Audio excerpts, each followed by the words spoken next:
Friends welcome back to my channel. चले आसलाम आज के आरेकटा नतून भिडियो निये। काछे दूरे देश बा देशेर बाइरे थेके जारा आमार भिडियोटा देखछो तादेर सबाइके धन्यवाद आमाके एइभावे सापोर्ट करे जाওয়ার জন্য। আর সবাই নিশ্চয়ই ভালো আছো এবং সুস্থ আছো। এই দেখো পুজো দেওয়ার জন্য কি কি ফুল তোলা হয়েছে, তবে গাছে আরও ফুল আছে।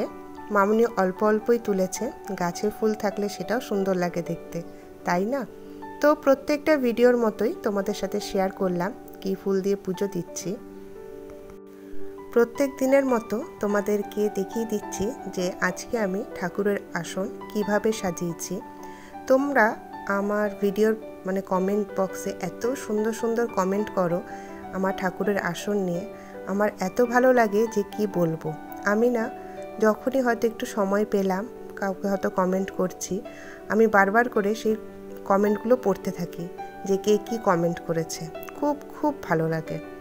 আর সকাল সকাল নানা রকম ফুল দিয়ে ঠাকুরের আসন সাজালে এত যে মনে শান্তিটা লাগে, মনে হয় কি ঠাকুর ঘরেই সারাক্ষণ সময় কাটিয়ে দিই, কিন্তু সেটা তো চলবে না। চা খাওয়া হয়ে গেছে, সেটার ভিডিও আর করিনি। আজকে আমার টিফিনে কি আছে দেখো, আম, দুধ, মুড়ি আর গুঁড়ো দুধ আর চিনি। গুঁড়ো দুধ দিয়ে এইভাবে মেখে খেতে আমার ভীষণ ভালো লাগে। তারপর চলে আসলাম রান্না করতে। এখানে আমি মটর ডাল বেটে নিয়েছি, তো তার মধ্যে দিয়ে দিচ্ছি জিরে ধনে গুঁড়ো, হলুদ গুঁড়ো, আদা বাটা, আর দিচ্ছি কাঁচা লঙ্কা বাটা, লবণ, হলুদ সব দিয়ে সুন্দর করে আমি এটা ফেটিয়ে নিচ্ছি। বানাবো হচ্ছে মটর ডালের বড়ার তরকারি। ভীষণ ভালো লাগে নিরামিষের মধ্যে খেতে, যদিও আজকে নিরামিষ নয়। আর এখানে একটুখানি মটর ডাল বাটা রেখে দিয়েছিলাম, তার মধ্যে দিয়ে দিলাম 1 কোয়া রসুন, 3-4টে হচ্ছে কাঁচা লঙ্কা, লবণ আর কাঁচা তেল। এই রান্নাটা আমি শিখেছি হচ্ছে আমার মেজো যা তনুর কাছ থেকে। ওকে দেখতাম এইভাবে বেটে খেতে। জানি না তনু তোমার মতো হয়েছে কি না, তো ভালো লাগতো খেতে, হঠাৎ করে মনে পড়লো তাই তোমার মতো করেই বেটে ফেললাম। তুমি যদিও শিলপাটায় বাটো, তবে চেষ্টা করলাম। তুমি নিশ্চয়ই ভিডিওটা দেখছো আমি জানি। তো তারপরে বড়া তো ভাজা হয়ে গেল, এবার তরকারিটা বানিয়ে নিচ্ছি। তো নিরামিষ তরকারি যেরকম হয়, জিরা ফোড়ন দিলাম, তারপরে গোটা গরম মশলা, তেজপাতা আর আলু দিয়ে ভেজে নিচ্ছি। তো আর এর মধ্যে যেরকম বেসিক মশলা পড়ে নিরামিষে তেমনই দেব। এটার মধ্যে আছে জিরে ধনে গুঁড়ো, হলুদ, আদা আর আছে লঙ্কা। আর আমি কি করি রান্না করার সময় বেশিরভাগ ক্ষেত্রে মশলাটাকে জল দিয়ে গুলে রাখি। আসলে তো আমরা তো এখন আর শিলপাটায় বাটি না, সবই গুঁড়ো মশলা। তো তাহলে কি হয়, আরও টেস্ট হয় আর কি ভিজিয়ে রাখলে। তো সেরকমই ভিজিয়ে রেখেছিলাম রান্নার আগে। তো মশলাটা কষানো হয়ে গেল, এরপর এতে দিয়ে দেব জল। আর বড়ার তরকারি মানেই তো 1 কড়াই জল দিতে হবে, সবই বড়াতে টেনে নিয়ে নেয়। তো এই তরকারিটা হচ্ছে আয়ুষ একদম খেতে ভালোবাসে না। ও যে কোনো বড়ার তরকারি দিলে ও একদম খায় না, না বড়ি খায় না কোনো বড়ার তরকারি খায়। আয়ুষের জন্য তো এটা একদমই ভালো না তরকারিটা, ওর জন্য তো মাছ করতে হবে।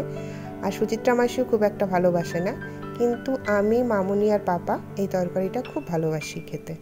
তো আমাদের 3 জনের জন্যই মেনলি এটা রান্না করছি। আর এর মধ্যে দিয়ে দিয়েছিলাম চিনি, আর নামানোর আগে দিয়ে দেবো হচ্ছে ঘি আর গরম মশলা। যারা ভিডিওটা দেখছো তারা প্লিজ আমার ভিডিওটা লাইক করে দিয়ে আমার পাশে থেকো। আর নতুন বন্ধুরা যারা আমার চ্যানেলটাকে সাবস্ক্রাইব করেছো তারা প্লিজ 24 ঘন্টা ওয়েট করো, বা আর একটু বেশি ওয়েট করো। তার কারণ হচ্ছে একটু তো টাইম লাগে যেতে, তাই না?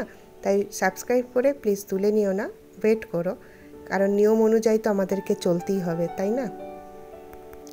আগের দিন আমি কিছু বোন দিদিভাইদের নাম বলেছিলাম যারা আমাকে ভীষণ ভালোবাসে এবং আমিও তাদেরকে খুবই ভালোবাসি, আর তারা আমাকে ভীষণভাবে সাপোর্ট করে। আজও আমি কিছু বোন দিদিভাইদের নাম বলবো যাদেরকে আমি খুব ভালোবাসি, আর তারাও আমাকে খুব ভালোবাসে আমি জানি। তার কারণ হচ্ছে আমি বুঝি যে তারা আমাকে ভীষণভাবে সাপোর্ট করে। আর কথা বলতে বলতে এইদিকে আমার মাছও ভাজা হয়ে যাচ্ছে। আজকে বানাবো হচ্ছে রুই পোস্ত। আয়ুষের খুবই ফেভারিট রুই পোস্ত, তো সেটাই বানাচ্ছি আর তার সাথে গল্পও করছি। আজ প্রথমেই আমি যার নাম বলবো সে হচ্ছে বাংলাদেশি মৌমিম। ভীষণ মিষ্টি একটা মেয়ে, আর খুব সুন্দর করে আস্তে আস্তে কথা বলে, আর সব কাজ খুব সুন্দর করে গুছিয়ে করে, ভীষণভাবে আমাকে সাপোর্ট করে। আর আমিও তোমাকে খুব ভালোবাসি মিম, তোমরাও একে সাপোর্ট করতে পারো, খুব ভালো। সেকেন্ডে যে দিদিভাইয়ের নাম বলবো সে হলো শুক্লার পাঁচমিশালি। এই দিদিভাই ভীষণ সুন্দর সুন্দর রান্না করে আর খুবই ভালো, আমাকে খুব সাপোর্ট করে। আমিও দিদিভাইকে খুব ভালোবাসি। তোমরাও কিন্তু এই দিদিভাইয়ের সাথে বন্ধুত্ব করে নিতে পারো, তোমরাও খুব হারে সাপোর্ট পাবে দিদিভাইয়ের কাছ থেকে। আরেক দিদিভাই আমিনার রান্নাঘর। এই দিদিভাইয়ের কথা আর কি বলবো, আমি যদি ভিডিও না দিই এই দিদিভাই কিন্তু বলে যে প্রকৃতি তুমি কিন্তু অনেক দিন ভিডিও দাওনি, অপেক্ষা করছি। এত ভালো লাগে, একদম বড় দিদিভাইয়ের মতো, আর এত সুন্দর সুন্দর কমেন্ট করে, খুব ভালো লাগে। আর দিদিভাইয়ের একটা বাইরে রান্নাঘর আছে, আর বাড়ির গাছপালা, আর দিদিভাইয়ের ভিডিওতে ট্রেন যাওয়া, মাঠ, এগুলো দেখতে এত ভালো লাগে। খুব ভালো এই দিদিভাই, আমাকে তো ভীষণ ভালোবাসে। তোমরাও কিন্তু এই দিদিভাইকে বন্ধু করে নিতে পারো, তোমরা ভীষণ হারে সাপোর্ট পাবে এই দিদিভাইয়ের কাছ থেকে। এবার আমি রান্না করছি হচ্ছে ঝিঙা পটল আলু দিয়ে ভাজা ভাজা পোস্ত। তো পটলগুলো হলুদ হয়ে গেছিলো, তো মামুনিকে বললাম কেটে দাও, এটার পোস্ত বানিয়ে নিচ্ছি। এবার যে দিদিভাইয়ের নাম বলবো সেই দিদিভাই হলো আমি নমিতা। এই দিদিভাই খুব ভালো, তোমরা কিন্তু এই দিদিভাইকেও বন্ধু করে নিতে পারো, তোমরাও ভালো সাপোর্ট পাবে। আরেক দিদিভাই হলো রুবিস ক্রোকারি থেকে। ভীষণ ভীষণ টেস্টি টেস্টি রান্না করে আর আমাকে ভীষণ ভালোবাসে। তোমরাও এই দিদিভাইয়ের সাথে বন্ধুত্ব করে নিতে পারো, দেখবে এই দিদিভাই তোমাদেরকেও আমাকে যেমন ভালোবাসা দেয় ঠিক তোমাদেরকেও সেমভাবেই ভালোবাসা দেবে। লাস্ট আরেকজনের নাম বলবো, সে হলো মৌ মজুমদার ব্লগস। খুব ভালো, খুব বেশি দিনের যে বন্ধুত্ব আমার তা নয়, কিন্তু আমাকে ভীষণ ভালোবাসা দেয়, খুব আমার ভিডিও দেখে আমাকে সাপোর্ট করে।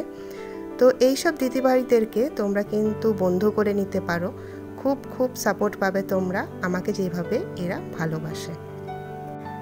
সব রান্নাই তো হয়ে গেল, এবার হচ্ছে আমার স্পেশাল রান্না করব। হয়তো তোমরা এই রান্নাটা দেখে একটু হাসতেই পারো। তো সেটা হচ্ছে আমের ঝোল বানাবো। তো তোমরা তো মোটামুটি সবাই তো আমের ঝোল খাওই, আমের চাটনি খাওই। তো আমার মতো আমের ঝোল কজন খাও আমাকে কিন্তু অবশ্যই তোমরা কমেন্ট করে জানাবে। তো আলাদা কিছু না, এখানে হচ্ছে ফোড়ন দিয়ে দিয়েছি সর্ষে, শুকনো লঙ্কা, তেজপাতা, আর আমটাকে হচ্ছে আমি হালকা সেদ্ধ করে নিয়েছিলাম, এর মধ্যে নুন হলুদ দিয়ে হালকা করে ভেজে নিচ্ছি। তারপরে আমার এবার এখানে জল ঢালবো। তো ঝোল মানেই তো জল ঢালা, তো আমার জল ঢালা আর শেষ হয় না। তোমরাই দেখে নাও আমি এখানে কতবার জল ঢেলেছি। আসলে আমার এই যে একদম জলের মতো হবে, এটা আমার খেতে ভীষণ ভালো লাগে, আমি 3-4 দিন ধরে এটা খাই। তো এখানে যে শুধু জল ঢালা হয়েছে তা না, এরপর কিন্তু আমি আরেক মগও জল ঢেলেছিলাম। দেখো তোমরা বুঝতে পারছো বেড়ে গেছে জলটা। তো তার মধ্যে দিয়ে দিলাম চিনি। আর এই জলটা দেখে আমার মা, সুচিত্রা মাসি সবাই হাসে যে তুই এটা শেষ করবি কবে। আমার এই রকম ঝোল খেতে ভীষণ ভালো লাগে। এরপর বসে গেলাম হচ্ছে তালের শাঁস খেতে। এই বছরে তো ভীষণ হারে তালের শাঁস খাচ্ছি আমি। তো ভিডিওটা আর বেশি বাড়ালাম না, আজকের ভিডিওটা একটু বড়ই হয়ে গেল মনে হয়। তো ভিডিওটা এইটুকুই থাকলো, তোমরা আমাকে এইভাবে সাপোর্ট করে যেও, আমিও তোমাদের পাশে আছি। তাহলে আজ এইটুকুই।